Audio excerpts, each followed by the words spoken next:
here at You Name It Collectables, we had a little bit of a problem at first. People would walk in the front door and sometimes they'd be overwhelmed, particularly little old ladies who just came out of curiosity, and then they see like a little Chucky or something, the clown from It, in front of them, like, oh my God, like I almost have a heart attack from the scary things that they saw. So I changed that to where I have now a bunch of M&M guys who greet them when they first walk in. Instead of anything scary, you get this smiling face and many more. Perhaps I'll show you a tour of the shop. But when you first walk in, you see swords and then these guys. So you can make you smile.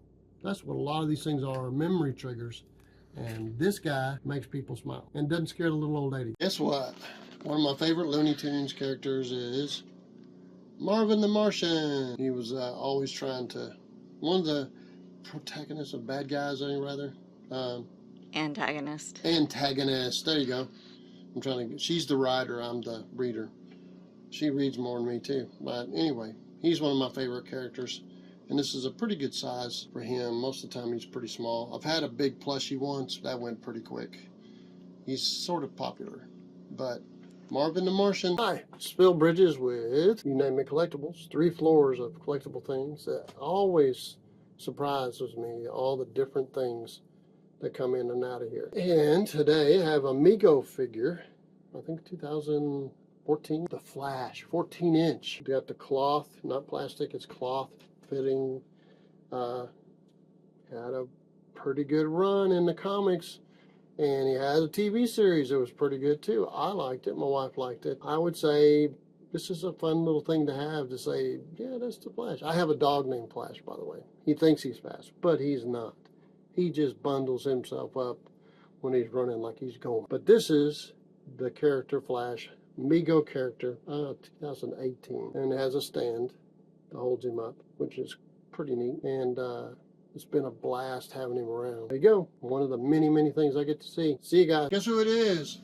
Pretty good size plushie of Mickey, I guess, on Halloween, because he's like trying to be like a Dracula, you know, got his cape. He came in trade last week. He's a little different. Certainly I have a bunch of Mickeys. I'll have to show you when I do a walk through the store, but he's a little different and amusing. All right, so here we are at You Name It Collectables, and Cameron here has done a lot of studying because of Reddit, I guess. He became a much better Star Wars advocate or connoisseur or, you know, collector, educated guy. So I'm gonna let him show you what he's found out. Hello everyone. I never really had an official introduction. I've been in a couple of the videos now. So my name's Cameron. Slash Malachi if he's LARPing. Yes, I do a lot of live action role play, more specifically the combat sports.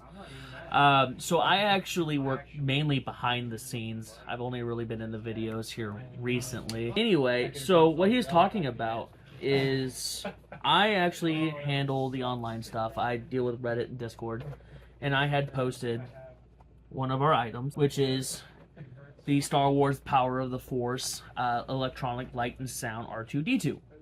And it was actually brought to my attention that there were some defects with the toy that made me do a deep dive. One thing I found out about these is when they were first released back in 1997, they lit up incorrect. So these toys, what they do is they'll light up. The eye of R2-D2 will actually light up red, which in the movies it never did that. And it was brought to my attention by some people on Reddit that the movie backdrop, the scene that they released, was also incorrect. So this is actually the backdrop of the original sketch of what the scene was supposed to look like.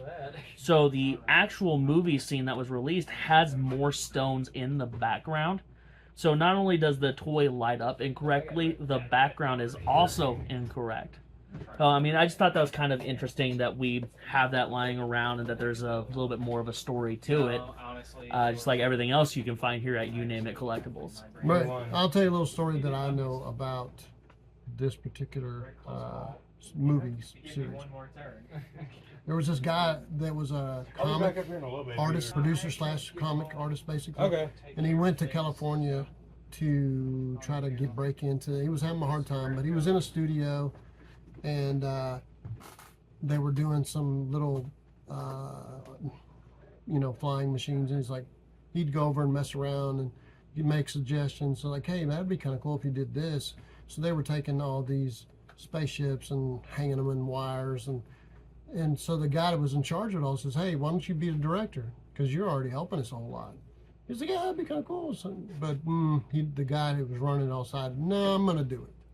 So he got let go before he even really got started at it. And years later, he got a check and put it on his coffee table. And what it was is, he said he almost threw it away because he just figured it was more junk mail.